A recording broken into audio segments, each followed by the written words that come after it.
All right, and we're back. So now we're going to do 7, 6, and 5. And my number 7 is the big unit, Randy Johnson. If you've ever seen him, he kind of looks like a guy that you probably run into at the truck stop. Really long, wavy hair, mustache.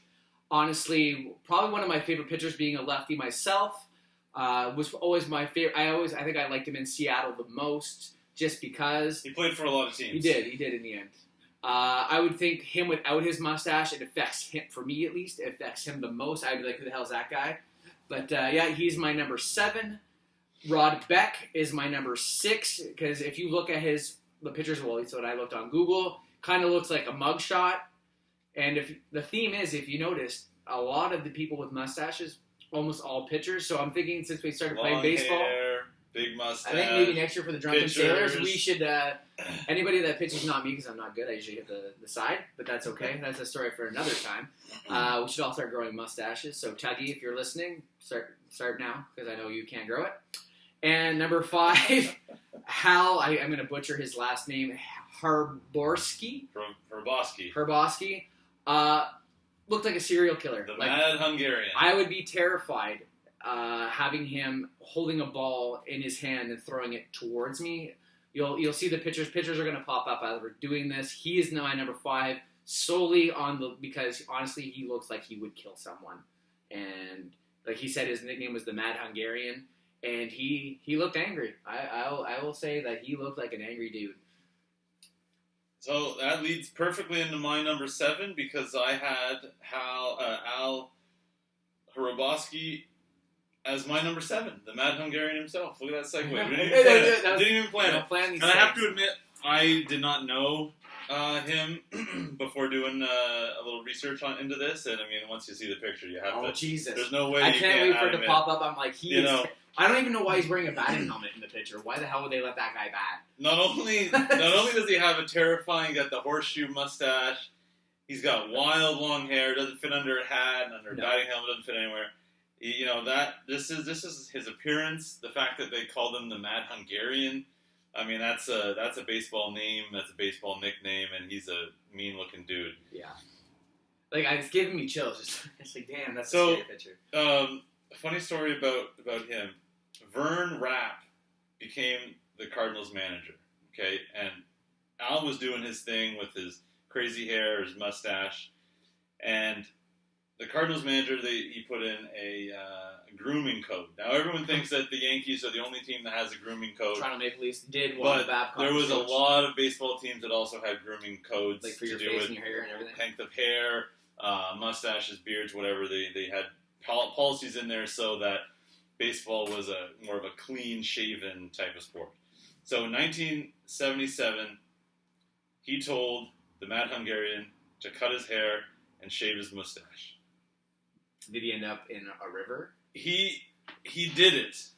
The Mad Hungarian did it. He said, relief pitching is 75% mental. How am I going to scare the hell out of the hitters with my new image? How am I going to convince them I'm a dangerous madman if I look like a golf pro? See, I'm telling you, man, I would not want that dude throwing a ball at me. Despite his strong opposition to the grooming code, he did do it. He did cut his hair. Can we find a picture of that to put up? We'll find it. We'll put it in post. Oh, yeah, for sure. That's definitely a thing. Before that, when he still had his long hair and mustache, he was a fan favorite. Okay, when he would come into the game, his entry music was this Hungarian piano orchestral thing going on. Man, that's so cool. I'll show it to you.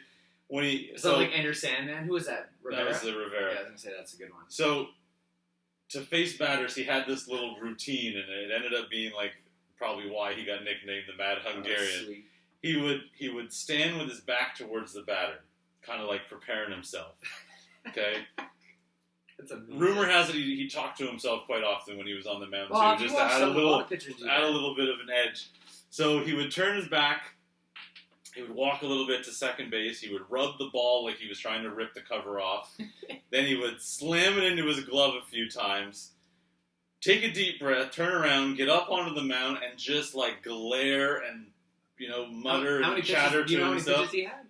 I don't know, but just that alone terrified people. Just walk. Just staring down the batter the whole time. So that was his routine. That's awesome. He loved it. The fans loved it. Was he any good? I want to say. Well, if we only had to Google search him, I can't imagine he's a great one, but you never know, right? You never know. But yeah, fans loved him. Well, yeah, that's super sick. He loved his routine. I'm sure the opposing batters were scared out of their minds. Mad Hungarian. Number 6. So this starts to get into where I kind of did the categorical kind of thing, and I wanted to kind of showcase some of the more modern-ish mustaches, because let's be honest, unless it's a gimmick or a month called November, a solo guy doing it himself. Yeah. The mustaches are just kind of they're falling by the wayside in baseball these days. So I wanted to get a little bit into the modern-ish guy. So I wanted to start. You already mentioned him. Start with Cito Gaston. Yeah, Blue Jays. Back-to-back World Series manager with the Blue Jays. He played as well, didn't he? Yeah, he was. Did he play for the Blue Jays? I don't know. Because every picture I find, he's obviously wearing the Blue Jays hat, but I never see him on the field. So it's hard to say. Thick mustache, jet black, nothing out of place. Little chevron style going on. You set your watch to it. That's the way I describe that. That man, he had it. It was a perfect manager mustache. Yeah. Just, it's there. Wasn't overpowering like the old Hungarian mustache. Terrifying just looking at it. Next guy, modern. One of my childhood almost made it into my childhood favorites, which will be another category. Could have also made it in the MLB Legends category if he'd had. He did it by category. Had a few more. Fred McGriff, the crime dog. Did he play for the Tampa Bay Rays? He played for the Rays, played for the Braves, obviously. I remember old school. Came up with the Blue Jays. I remember just old school video games and playing. He started playing in the late 80s, so he was kind of, his mustache is a little underappreciated when you're going up against guys like Goose Gossage or Eddie Murray or Wade Boggs. But it's still, McGriff, the crime dog's mustache, still pretty sweet just the same. It wasn't imposing or dominating. It was well manicured, very simple. It's true. He looked good with the stash and I think he had it for every team he played for too. And he played for quite a few. Yeah. Like I said, could have made the MLB Legends category that I have. Nice. But it was still good. Next guy, you can't do a mustache list without talking about some of the bad mustaches. I'm okay with it. And mine's borderline in the middle. You're still better than this next guy. All right, yes. This next guy, I'll throw it up there. Oh, yes. So I don't know if you remember Derek Holland. He was a longtime pitcher for the Rangers. Now he's been kind of bounced around again. He's probably most famous for the mustache that he grew and playing against the Cardinals in the World Series with that mustache. And as you can see, it wasn't great. I definitely wasn't great. Have a better mustache. So I mean, it kind of would fall into a dishonorable mention, if you will. And I mean, it's not the worst. No, but it's up there. It's up there. And I wish. I'm just curious how long it took him to grow that.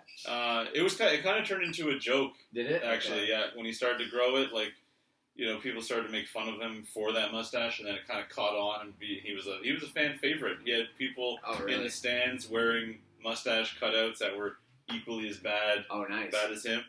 I wish that his playing could redeem himself, but it didn't. Did it? But his win percentage below 500. His ERA is almost 5.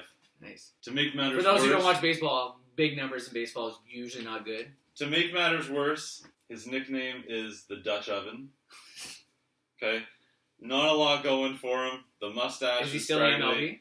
I think he's still in the MLB. It's hard to tell. There's with the COVID season. Yeah, it's true. A lot of people opted out last minute.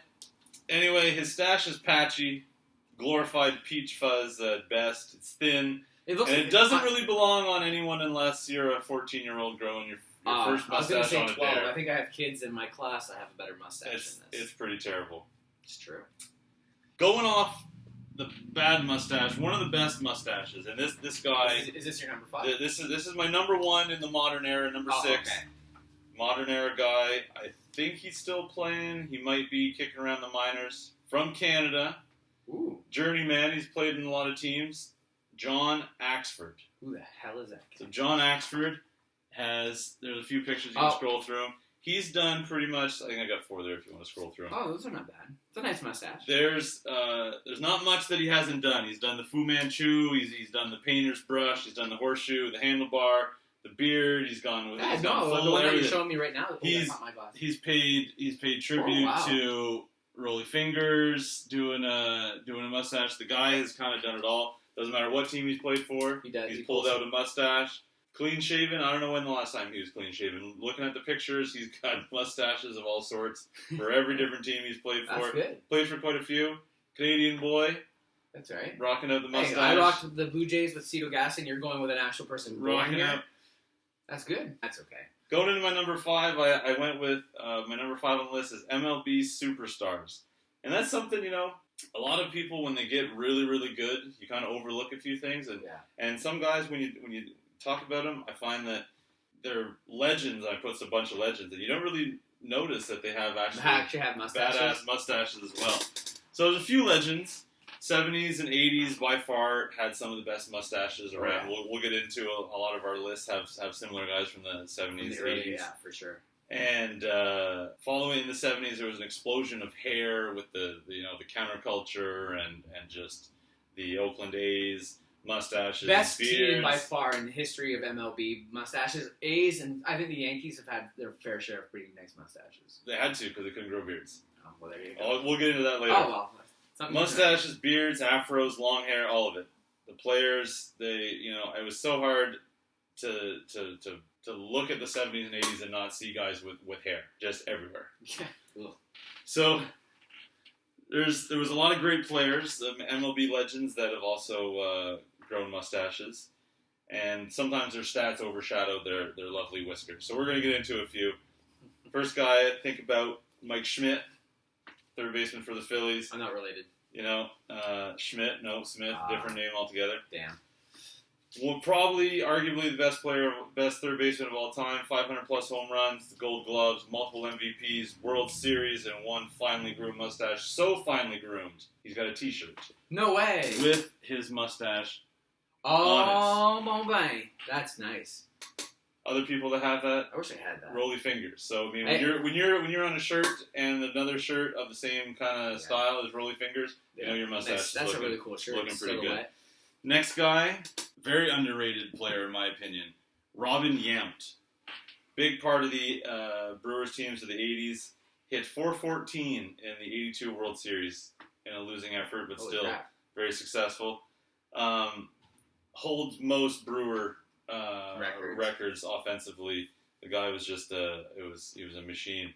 I actually bought his jersey in high school for $5 off a buddy. I had no idea that it was Robin Yount. Still have it. I had no idea it was Robin Yount. It was a Brewers jersey, number 19 on the back. I was like, yeah, sure, whatever. Love that jersey. Brewers, You're in high school, you're starting drinking with it. And then it was, turned out it was Robin Yount, so I bought Robin Yount's jersey for $5. That's crazy that you still have it. I'm not surprised. Still have it. It's awesome. Great mustache while playing, while managing, even in the charity work he did afterwards. He definitely still had it. That's a nice picture. His mustache was only overshadowed by his teammate Rolly Fingers and the Brewers. I mean, it's a hard. You're going to hear Rolly Fingers an awful lot. That's a Rolly very Fingers popular has name. An awesome mustache. Another